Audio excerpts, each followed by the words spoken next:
আসসালামু আলাইকুম। এটিএন বাংলা সংবাদে সবাইকে স্বাগত জানাচ্ছি। আফরোজ আক্তার কামাল। শুরুতেই বিআরবি কেবলস সংবাদ শিরোনাম।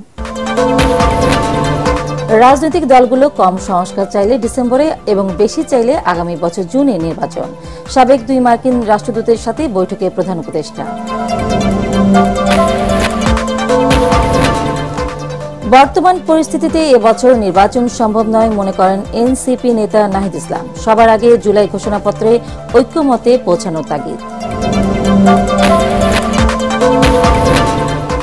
আইন শৃঙ্খলা বাহিনী ছাড়া কারো অভিযান চালানোর এখতিয়ার নেই, স্বরাষ্ট্র উপদেষ্টার হুঁশিয়ারি। শিক্ষার্থীদের শৃঙ্খলায় আনতে পরিবারকে দায়িত্ব নেওয়ার আহ্বান।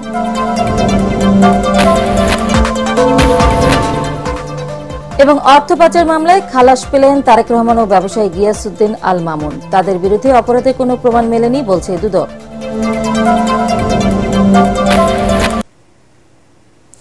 শুনছিলেন বিআরবি কেবলস সংবাদ শিরোনাম। এবার বিস্তারিত। প্রধান উপদেষ্টা ডক্টর মোহাম্মদ ইউনুস বলেছেন, যদি রাজনৈতিক দলগুলো ভোটের আগে কম সংস্কার চায় তাহলে ডিসেম্বরে নির্বাচন অনুষ্ঠিত হবে, আর বেশি সংস্কার চাইলে আগামী বছরের জুনের মধ্যে হবে। সন্ধ্যায় রাষ্ট্রীয় অতিথি ভবন যমুনায় প্রধান উপদেষ্টা ডক্টর মোহাম্মদ ইউনুসের সঙ্গে সাবেক দুই মার্কিন রাষ্ট্রদূত উইলিয়াম বি মিলাম ও ড্যানি লোভিচের সৌজন্য সাক্ষাতের সময় তিনি কথা বলেন। ঘণ্টাব্যাপী বৈঠকে অধ্যাপক ইউনুস কূটনীতিকদের বলেন, 6টি কমিশনের সুপারিশ করা সংস্কারের বিষয়ে সংলাপ শেষ হওয়ার পর রাজনৈতিক দলগুলো জুলাই সনদে স্বাক্ষর করবে। প্রধান উপদেষ্টা বলেন, জুলাই সনদ দেশ চালানোর পথ দেখাবে। অন্তর্বর্তী সরকার জুলাই সনদে প্রদত্ত সুপারিশের কিছু অংশ বাস্তবায়ন করবে এবং বাকিগুলো রাজনৈতিক সরকারগুলো বাস্তবায়ন করবে। দেশের বর্তমান আইন শৃঙ্খলা পরিস্থিতিতে এবছর জাতীয় নির্বাচন আয়োজন সম্ভব নয় বলে মনে করেন জাতীয় নাগরিক পার্টি এনসিপির আহ্বায়ক নাহিদ ইসলাম। ব্রিটিশ বার্তা সংস্থা রয়টার্সকে দেওয়া সাক্ষাৎকারে তিনি বলেন, সবার আগে জুলাই বিপ্লবের ঘোষণাপত্রে ঐক্যমতে পৌঁছানো জরুরি। তবে নির্বাচন যখনই হোক এর জন্য জাতীয় নাগরিক পার্টি প্রস্তুত বলেও জানান অন্তর্বর্তী সরকারের সদ্য সাবেক এই উপদেষ্টা। আরও জানাচ্ছেন মাজারুল হক মুয়াজ্জির। ছাত্র জনতার ফ্যাসিবাদ বিরোধী সফল আন্দোলনের ফসল প্রধান উপদেষ্টা ডক্টর ইউনূসের নেতৃত্বাধীন অন্তর্বর্তীকালীন সরকার, যারা এই 7 মাসে সবচেয়ে বেশি শুনেছেন কবে হবে নির্বাচন। এবার সেই পালে নতুন হাওয়া দিলেন এই সরকারের সাবেক তথ্য উপদেষ্টা এবং নবগঠিত জাতীয় নাগরিক পার্টির আহ্বায়ক নাহিদ ইসলাম। ক্ষমতার মসনদ থেকে জনতার কাতারে এসে সমালোচনা করেন বর্তমান সরকারের। আমাদের তো গণঅভ্যুত্থানের শুরুতে বা পরেও খুব পরিকল্পনা ছিল না যে আমরা সরকার গঠন করবো বা আমরা নিজেরাই সরকারের পার্ট হব। এটা প্রেক্ষাপটে আমাদের উপরে এই দায়িত্বটা এসেছে নেতৃত্বের কারণে। তরুণ এই নেতার মতে দেশের বর্তমান পরিস্থিতিতে নির্বাচন আয়োজন করা হবে কঠিন। গত 7 মাসে আমাদের প্রত্যাশা ছিল সবারই যে ল অ্যান্ড অর্ডারটা স্বাভাবিক হওয়া, আমাদের যে পুলিশিং সিস্টেমটা সেটা একটা স্বল্পমেয়াদী সংস্কারের মধ্যে দিয়ে গিয়ে সক্রিয় হওয়া। সেটার কিছুটা উন্নতি ঘটেছে, কিন্তু আমাদের প্রত্যাশিত জায়গায় বা জননিরাপত্তার জায়গাটা এখনো নিশ্চিত করা যায়নি। এই এখন যে ল অ্যান্ড অর্ডার সিস্টেম বা পুলিশিং ব্যবস্থা, ঠিক এই অবস্থায় কিন্তু আসলে একটা জাতীয় নির্বাচন সম্ভব নয় বাংলাদেশে, আমি মনে করি। ব্রিটিশ বার্তা সংস্থা রয়টার্সকে নাহিদ জানান, বর্তমান সংবিধানের প্রতি জনগণের আর আস্থা নেই। আওয়ামী লীগকে পুনরায় রাজনীতিতে আসার সুযোগ দেওয়া উচিত নয় বলেও মন্তব্য করেন তিনি। আওয়ামী লীগ ইতিহাসে বারবার গণতন্ত্রকে হত্যা করে ফ্যাসিজম বাকশাল কায়েম করেছে। বাংলাদেশে তাদেরকে আর তৃতীয়বার সুযোগ দেওয়া উচিত নয়, যেহেতু গণতন্ত্রের যে কোর প্রিন্সিপাল গুলো সেটার সাথেই তারা আসলে একমত নয়। তারা একটা সন্ত্রাসী সংগঠনে পরিণত হয়েছে, ফ্যাসিস্ট সংগঠনে পরিণত হয়েছে। এ সময় দলের অর্থায়ন প্রসঙ্গে নাহিদ বলেন, দেশের অনেক ধনী ব্যক্তি তাদের অর্থায়ন করছেন। শীঘ্রই নতুন অফিসের জন্য ক্রাউড ফান্ডিং শুরু ও নির্বাচনের জন্য একটি তহবিল তৈরির উদ্যোগ নেবে জাতীয় নাগরিক পার্টি এনসিপি। বাংলাদেশকে আর কখনোই বিভাজিত করা যাবে না। মাজহারুল হক মুহাজির, এটিএন বাংলা, ঢাকা। ভারতপন্থী পাকিস্তানপন্থী কোনো রাজনৈতিক ঠাঁই হবে না। এদিকে দলমত নির্বিশেষে পথচারী, দিনমজুর, রিকশাওয়ালা, শ্রমিক সহ সবার সঙ্গে রাস্তায় বসে ইফতার করলেন নবগঠিত জাতীয় নাগরিক পার্টি এনসিপির নেতারা। পবিত্র রমজান মাস জুড়ে চলবে তাদের এই আয়োজন। প্রথম দিনের আয়োজনে উপস্থিত ছিলেন এনসিপির আহ্বায়ক নাহিদ ইসলাম, সিনিয়র যুগ্ম আহ্বায়ক সামান্তা শারমিন, দুই মুখ্য সংগঠক হাসনাত আবদুল্লাহ ও সার্জিস আলম সহ দলের কেন্দ্রীয় নেতারা। এ সময় নিজেদের মধ্যে বিভেদ হানাহানি ভুলে সবাইকে ঐক্যবদ্ধ থাকার আহ্বান জানান এনসিপির প্রধান নাহিদ ইসলাম। তবে আকাঙ্ক্ষা অনুযায়ী দেশে এখনো আইন শৃঙ্খলা বাহিনীর উন্নতি ঘটেনি বলে অভিযোগ করেন তিনি। বলেন, দেশে এখনো নানা ধরনের অস্থিরতা চলছে, কেউ যেন নিজের হাতে আইন তুলে না নেয় সেই তাগিদও দেন নাহিদ ইসলাম।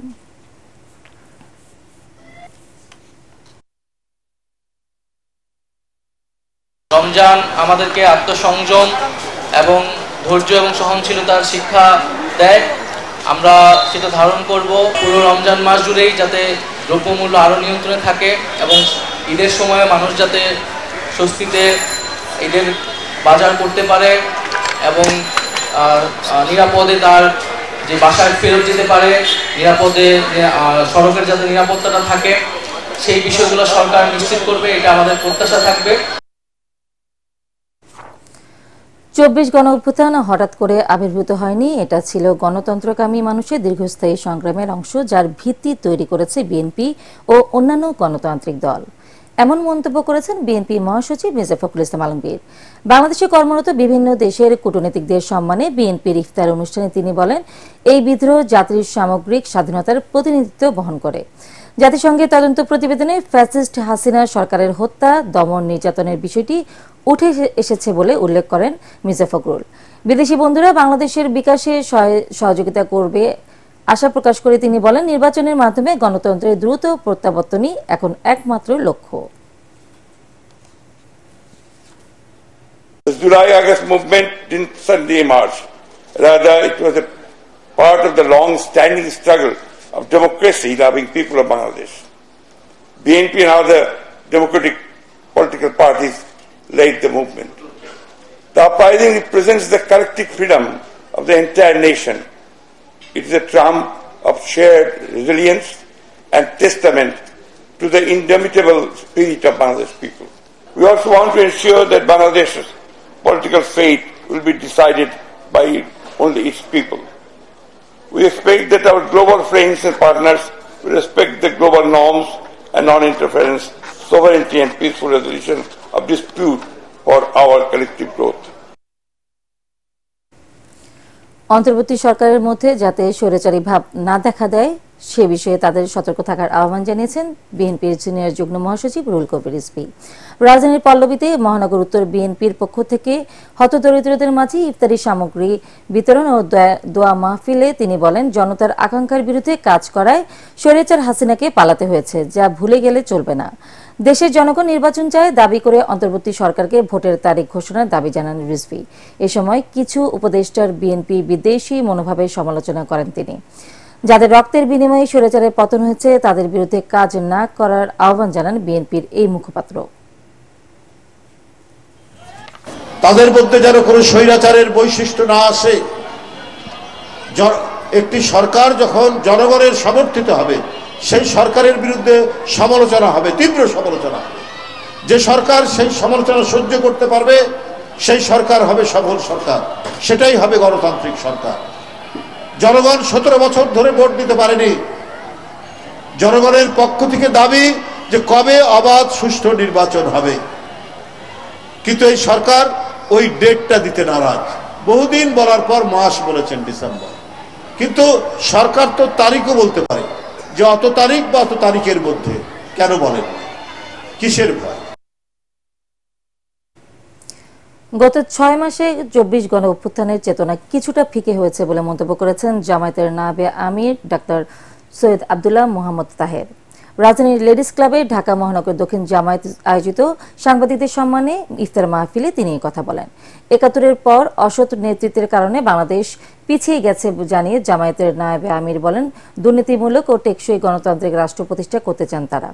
বাংলাদেশ বিনির্মাণে গণমাধ্যমকে আরও শক্তিশালী ভূমিকা রাখার আহ্বান জানান মোহাম্মদ তাহের।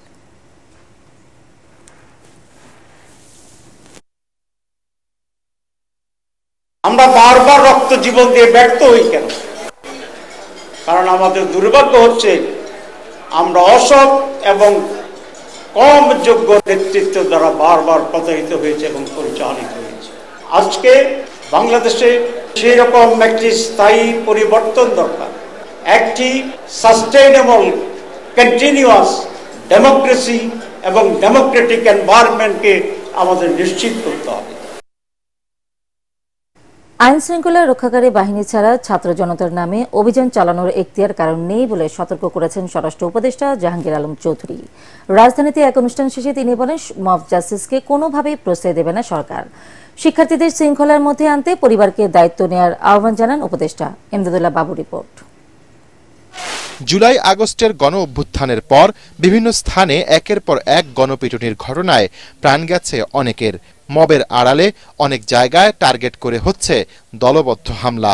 নিরপরাধ ব্যক্তি, পতিত সরকারের দোসর, আইন শৃঙ্খলা রক্ষাকারী বাহিনীর সদস্য, এমনকি বিদেশি নাগরিকও এর শিকার হচ্ছেন।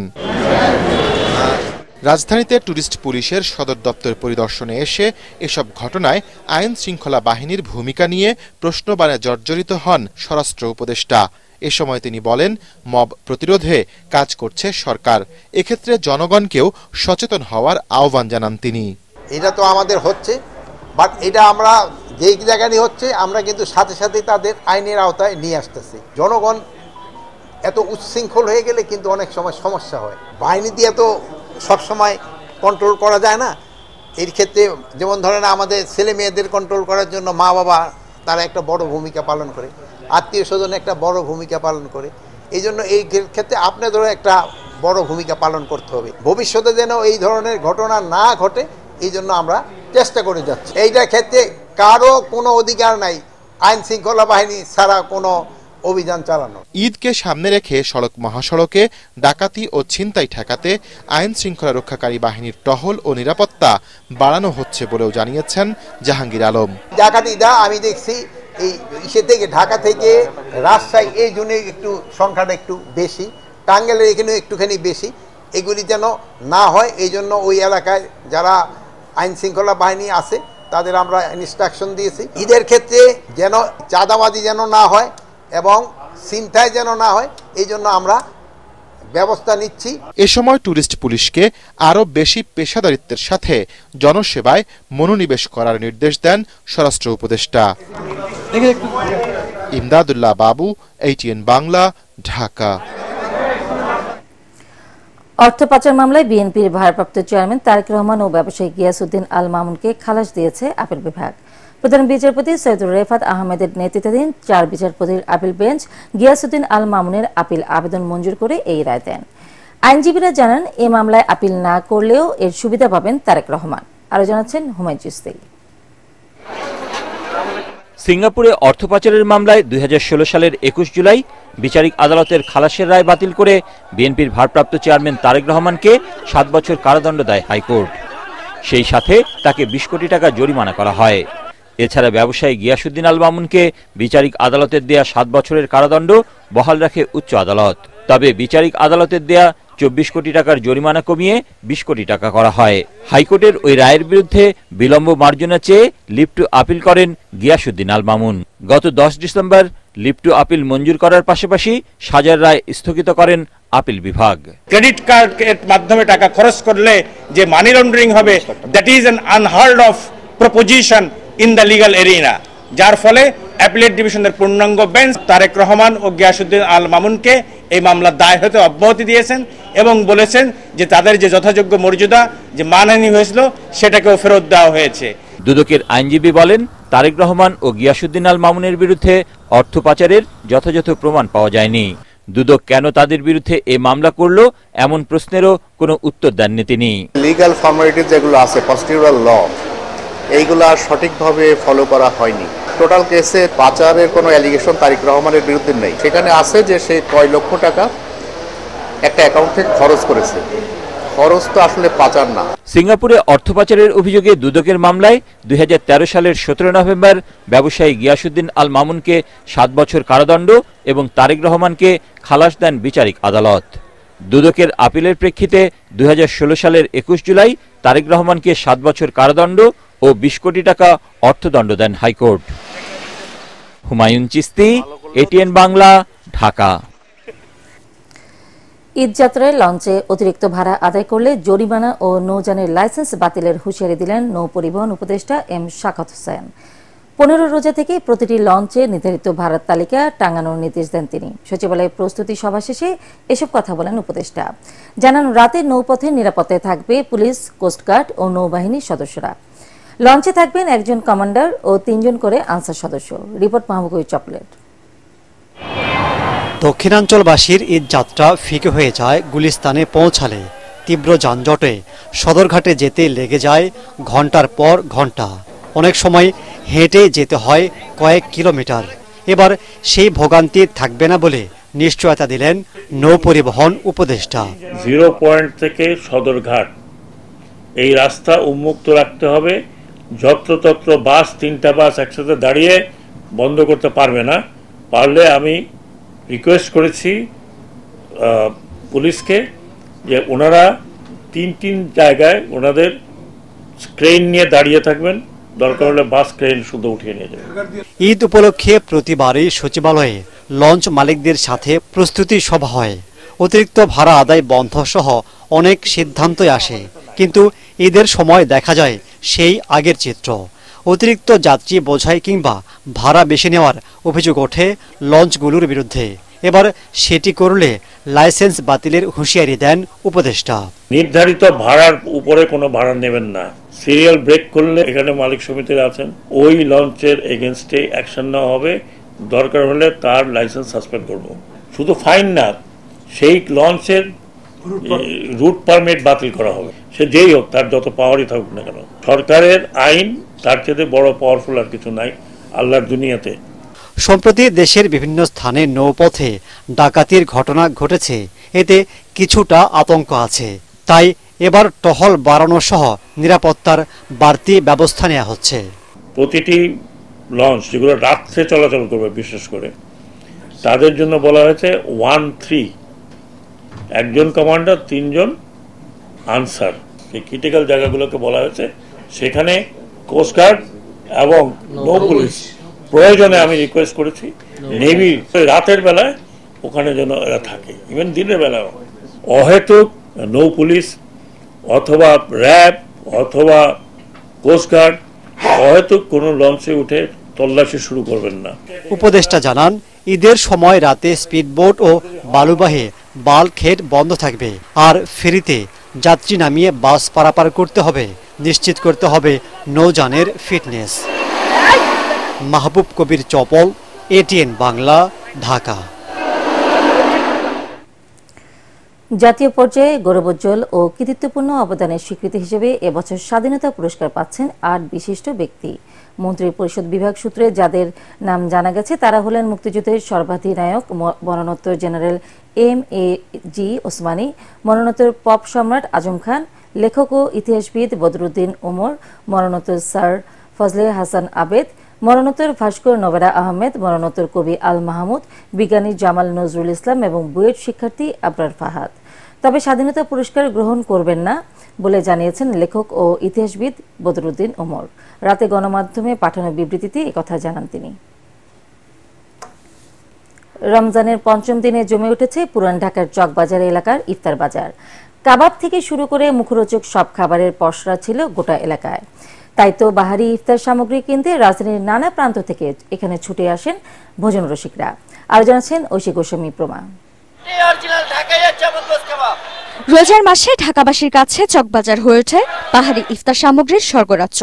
তাই তো পুরান ঢাকার চকবাজারের ইফতারের নাম ডাক দেশ জুড়ে। রমজান মাসকে কেন্দ্র করে ক্রেতাদের আকর্ষণ করতে প্রতি বছরই নানা ইফতার সামগ্রীর পসরা সাজিয়ে বসেন চকবাজারের ব্যবসায়ীরা। এটা স্পেশালি হলো আপনার গিয়া পোলার চাল, মাসকলার ডাল আর হলো গিয়ে ভাজা। এই বড় বাপের পোলাটা বাংলাদেশে কেউ আর তৈরি করতে পারবে না। 800 এটা যে 12টা মশলা একমাত্র আমরা ছাড়া কাজে আমাদের পূর্বপুরুষ করে এসেছে। ইন্ডিয়ান হারিয়ানা আমি চকবাজারের প্রথম সৃষ্টি, ঠিক আছে। আর চিকেন টিকাও আমি তৈরি করছি। এটার মধ্যে 7 রকমের আচার দিয়ে, জলপাই আচার, আমের আচার, তেঁতুলের আচার, বড়ই আচার, বিভিন্ন রকমের মশলা দিয়ে এটা তৈরি, মাত্র 100 টাকা। এবারেও বড় বাপের পোলায় খায় থেকে শুরু করে নানা স্বাদের খাবার ও রঙের শরবত, আচারি চিকেন, খাসির রোস্ট, সুতি কাবাব, শাহী জিলাপি, দই বড়া সহ ছিল মুখরোচক ইফতার সামগ্রী। চা কিনতে রাজধানীর বিভিন্ন প্রান্ত থেকে ছুটে আসেন অনেকেই। পুরান ঢাকার ঐতিহ্যবাহী ইফতার নেওয়ার জন্য আসলাম। ইফতারটা মজা, এখানে দূর দূরান্ত থেকে লোক আসে, এখানে অনেক মজার মজার ইফতার পাওয়া যায়। পনিরের সমুচা নিলাম, নিমক পাড়া নিলাম, ঘি ভাজা জিলাপি নিলাম। রমজানের শুরু থেকেই চমচমাট বেচাকেনায় খুশি বিক্রেতারাও। আসছে দিনগুলোতে বেচাকেনা দ্বিগুণ হবে বলে প্রত্যাশা বিক্রেতাদের। ঐশী গোস্বামী প্রমা, এটিএন বাংলা, ঢাকা। পাকিস্তান থেকে আমদানি করা 26,250 টন চাল নিয়ে চট্টগ্রাম বন্দরে পৌঁছেছে পাকিস্তানি পতাকাবাহী জাহাজ MV-CV। G2G চুক্তির আওতায় কেনা চালের প্রথম চালান এটি। দেশে চালের পর্যাপ্ত মজুদ থাকলেও খাদ্য নিরাপত্তা বিবেচনায় এসব চাল আমদানি করছে সরকার। চট্টগ্রাম থেকে আরো জানাচ্ছেন সৈয়দ তামিম মাহমুদ। প্রায় 1.5 দশক পর পাকিস্তান থেকে 52,000 মেট্রিক টন আতপ চাল আমদানির চুক্তি করে সরকার। এরই অংশ হিসেবে দেশটির কাশিম বন্দর থেকে 26,250 মেট্রিক টন চাল নিয়ে বুধবার চট্টগ্রাম বন্দরের কন্টেইনার টার্মিনাল 1-এ পৌঁছায় পাকিস্তানি পতাকাবাহী জাহাজ MV-CV। সার্ভে, নমুনা পরীক্ষা ও শুল্কায়ন প্রক্রিয়া শেষে রাত 12টার পর শুরু হয়েছে চাল খালাস কার্যক্রম। এর মাধ্যমে চালের মজুদ বৃদ্ধি ও দেশের বাজার স্থিতিশীল হবে বলে আশা খাদ্য অধিদপ্তরের। আজকে পর্যন্ত আমাদের 3,20,000 মেট্রিক টন শুধু পাকিস্তান না, এরা বিভিন্ন দেশ থেকে আমরা রিসিভ করেছি। আর বাকি আমরা আশা করছি যে এই রমজানের মধ্যে আরো 1 লক্ষ মেট্রিক টনের মতো আমাদের এখানে আসবে। খালাস শেষে ট্রাকে এই চাল পাঠানো হচ্ছে বিভিন্ন সরকারি খাদ্য গুদামে।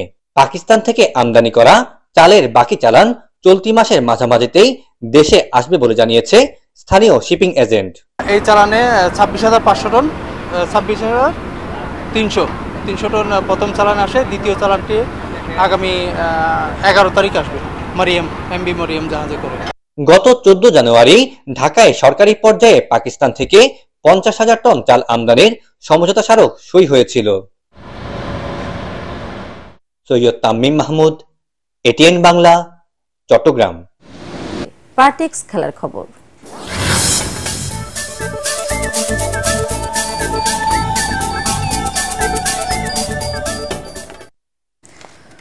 রূপগঞ্জ টাইগার্স ক্রিকেট ক্লাবকে 7 উইকেটে হারিয়ে ঢাকা প্রিমিয়ার লিগে দ্বিতীয় ম্যাচে প্রথম জয় পেয়েছে মোহামেডান স্পোর্টিং ক্লাব।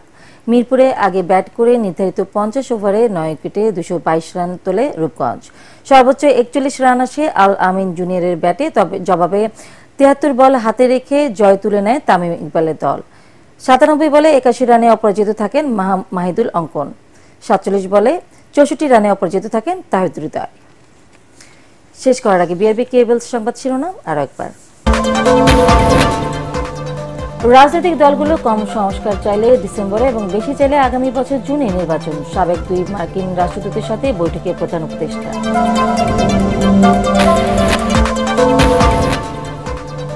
বর্তমান পরিস্থিতিতে এবছর নির্বাচন সম্ভব নয় মনে করেন এনসিপি নেতা নাহিদ ইসলাম। সবার আগে জুলাই ঘোষণাপত্রে ঐক্যমতে পৌঁছানোর তাগিদ। আইন শৃঙ্খলা বাহিনী ছাড়া কারো অভিযান চালানোর এখতিয়ার নেই, স্বরাষ্ট্র উপদেষ্টার হুঁশিয়ারি। শিক্ষার্থীদের শৃঙ্খলায় আনতে পরিবারকে দায়িত্ব নেওয়ার আহ্বান।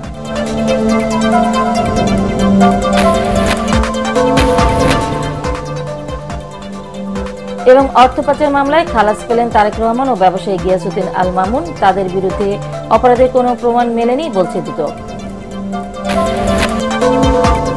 পরবর্তী সংবাদ দেখার আমন্ত্রণ জানিয়ে এখনকার মতো শেষ করছি। এটিএন বাংলা সংবাদ ইউটিউবে দেখতে ব্রাউজ করুন YouTube/ATN বাংলা নিউজ। ধন্যবাদ সবাইকে।